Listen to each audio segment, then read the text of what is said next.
And welcome back to another video. Today, um,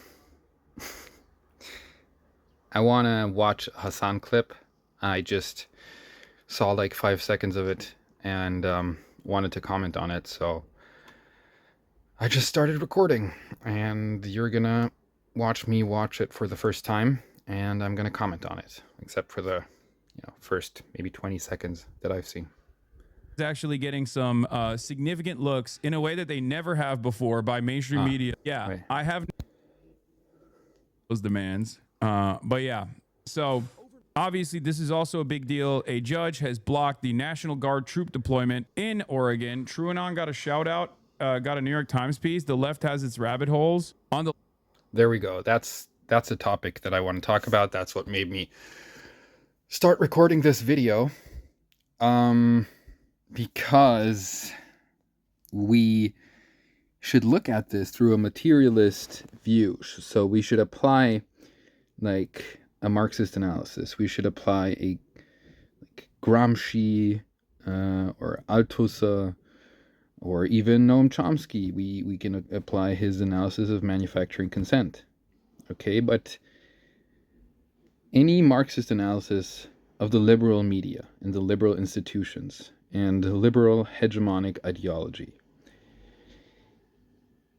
we would have to apply here. But Hassan doesn't do that. Hassan takes a very naive,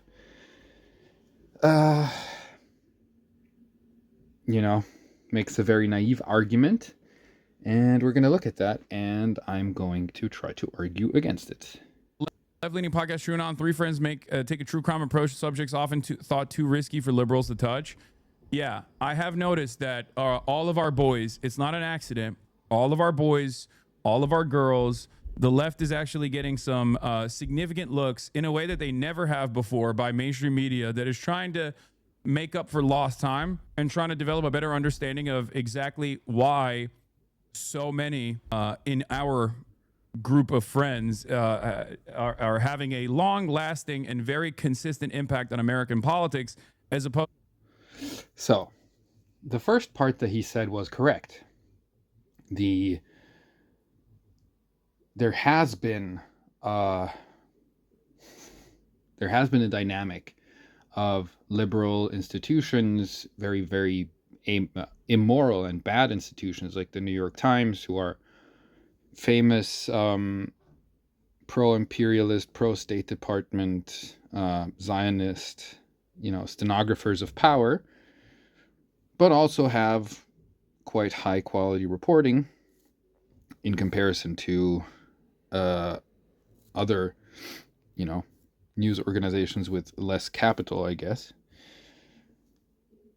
And these news organizations have been platforming broadly left-wing creators more and more. And writing exposés, etc. Now, why has that been? Hassan says because they're trying to make up for lost time. Now, this is a psychological analysis. This considers each of those journalists, each of those reporters, as their own little agent that can act morally or immorally or amorally or opportunistically, etc. And what he's saying is these people in the media are now waking up, and they're seeing that they have to make up for lost time because they have lost the grip of politics. Now, I don't think this is a good analysis because we need to look at the broad materialist structure of this first. So, the fact that people are being platformed who already have large followings is not because the news media has been focused on the wrong things for too long. It's because they are understanding that they will need the liberal left on their side. They basically want to win over the liberal left people who are materially closer to the petty bourgeoisie than to the average proletarian. The idea is to win over these people to the petty bourgeois camp so that they can police the left for you and be defenders of capitalism towards the left, while you also, sort of paradoxically, maybe on the surface, but it's actually not paradoxical, it's dialectical, the state repression increases. So that's also what we had in the past century with fascism back then. We had basically a revolution whose fuse burned down to zero in Germany, for example. And then there was no explosion, there was no detonation. It was a dud. The revolution was betrayed by the Social Democrats. And the Social Democrats, at the same time, were the policers of the left, from quote unquote within the left. But they also, knowingly allowed the ideology of fascism to grow and to then dominate and take over and impose extreme repression and just, the fascist self-destruction cycle, or not cycle, but like sequence, extreme violence, expansionism, aggression, like the further anarchization of the economy, etc., while also consolidating the economy into a few hands.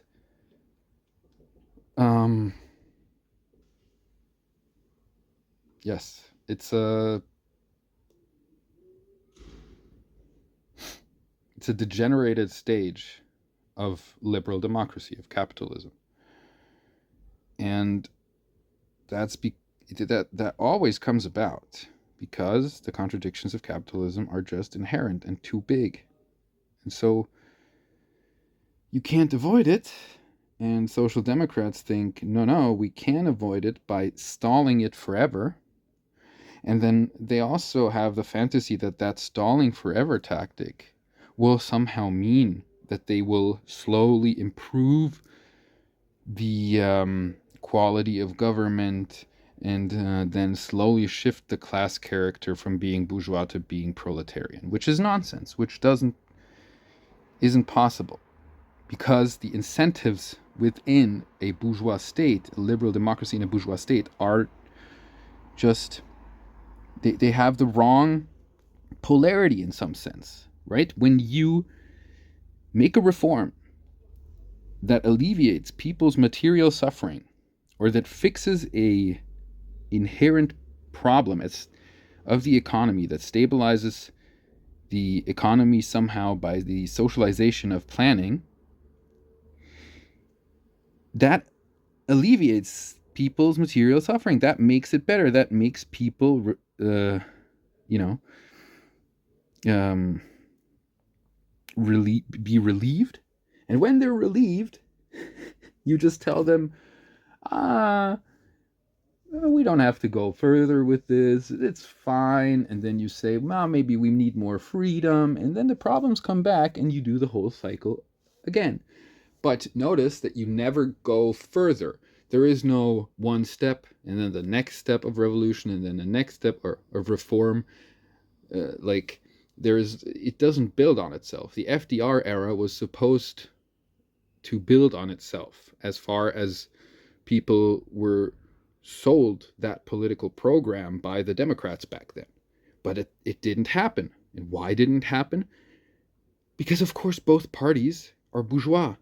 And so why should they care? Why should the Democrats care uh, that the system is rigged and that everything is bad while conditions are still fairly good? Right? And every time you do a significant reform, conditions get better. And so every time you do a significant reform, some people go into the conditions are fairly good category. And these people can then be siphoned off, depoliticized, apoliticized. They can be uh, they can be, attracted to bigotry basically out of boredom. So there's a lot of possibilities for things to go wrong, and only a very small sliver of possibilities for the actions that the revolution must take to achieve its goals. And reformists see this the wrong way. They don't understand that you must understand the conditions and then plan to make actions. They think you must understand your options. They would think you must understand the system of rules. You must adapt to the climate, and then you can learn to play along. But that's how you just get class collaboration. That's how you get basically class self-suicide of the proletariat. And since that isn't possible, due to the fact that the proletariat is core to the capitalist mode of production, the crisis continues forever. So no, newspapers like the New York Times aren't reporting on people like TrueAnon because they are genuinely interested in what the left has to say. Because, well, okay, maybe, look, if they start reading Marx and if they write an article about the different communist organizations in the US or the different, grassroots organizations that have popped up in the last, 5-6 years, or even the longest running. Like, if they do any of these things, maybe I'll take it back what I said, but I have a feeling that they're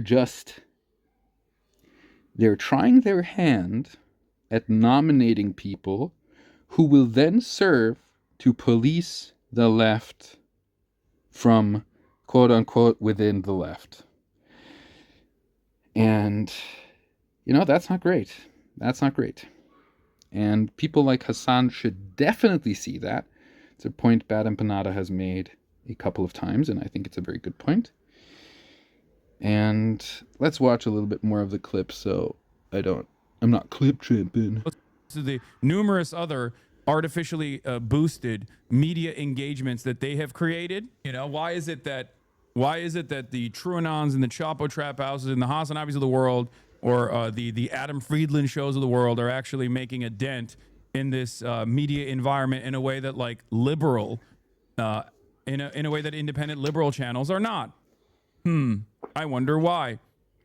Perhaps consistency and having a worldview anchored by a different ideological framework is perhaps one of those reasons.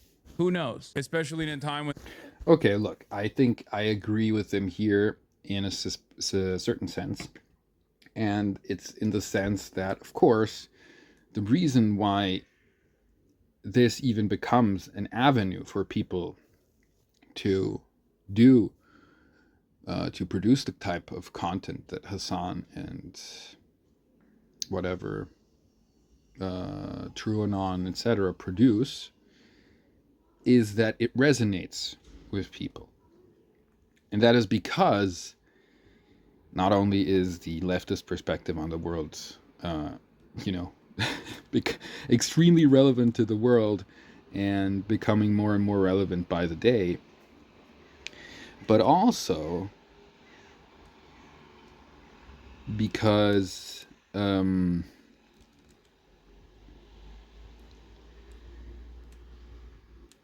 there have been movements There have been movements that have been suppressed. There already is a dynamic of resistance. There already is a dynamic of trying to break open the hegemonic. Now, what I want to warn about is the fact that cynical people, cynical, very materially self-interested people, can choose certain representatives and say, you will now stay on the position that you're currently on, whatever issue it is that I, as this cynical person, care about.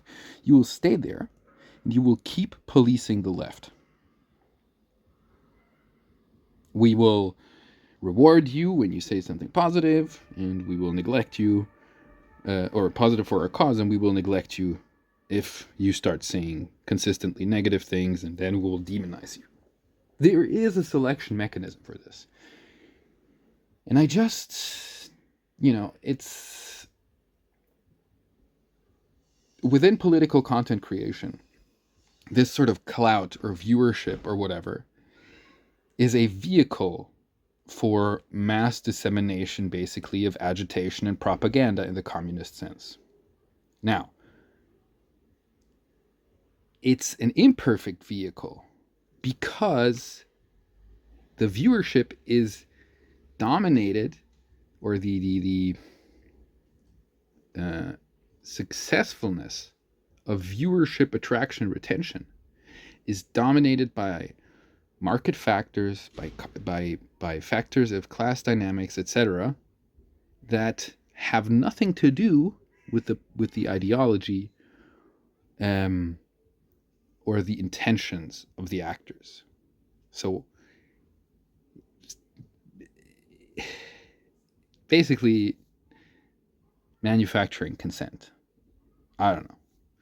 I'm probably expressing this badly, but I just wanted to make this video. So I think Hassan is right in the sense that this shows that, yes, the left is right, but too early. That is true. But this dynamic should not be mistaken for liberals, quote unquote, waking up, or the liberal media waking up, or the media reorienting itself. There is no reorientation. The liberal institutions always let the things run to the very last moment before they intervene. They should have been doing this because of climate change for a long, long time, and we have been telling them for a long, long time. But they don't care, because they only care about retaining the hegemonic class structure and the ideological control of society as it currently is, the status quo.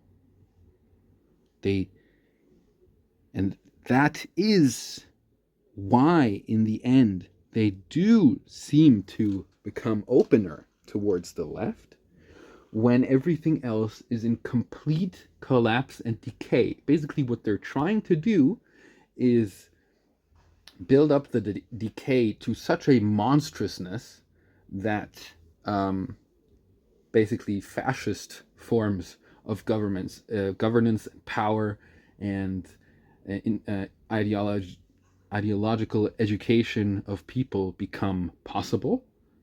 But they need a stopgap for between now and when that is ready. Because right now, people are just feeling confused and frustrated, and they're feeling desperate. Their situation isn't improving, and they don't know why, and the world seems to be going down the drain. And the idea is, you give these people reformist hope while building up fascism in the background, and then fascism can take over at some point, and then you've saved, capitalism from one more death, because then you can just destroy the left, materially completely erase the left. That's what fascism does. Regime form fascism. The ideological fascism, of course, has to build up before regime form fascism becomes possible. And so I just want to raise the alarm, to warn people. Do not trust the social democrats, the libs, too much. And yes, Hassan is essentially a lib, and he's not a social democrat. He's some form of Marxist revisionist, I think.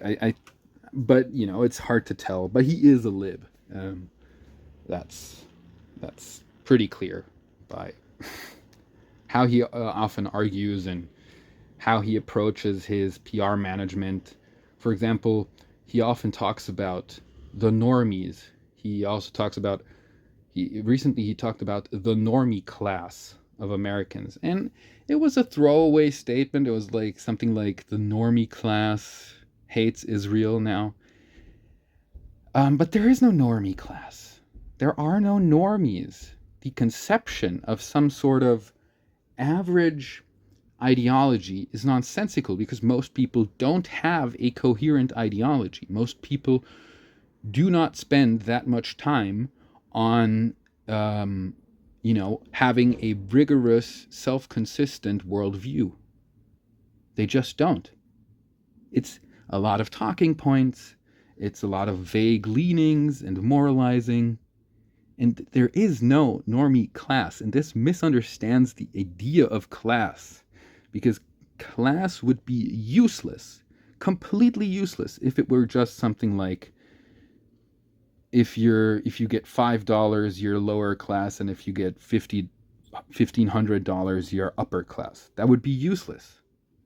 You need a mechanism that actually constructs society in a way where these two classes or multiple classes can exist while having antagonistic relationships and while also having synergistic relationships. You need this material opposition of forces that are somehow still intertwined.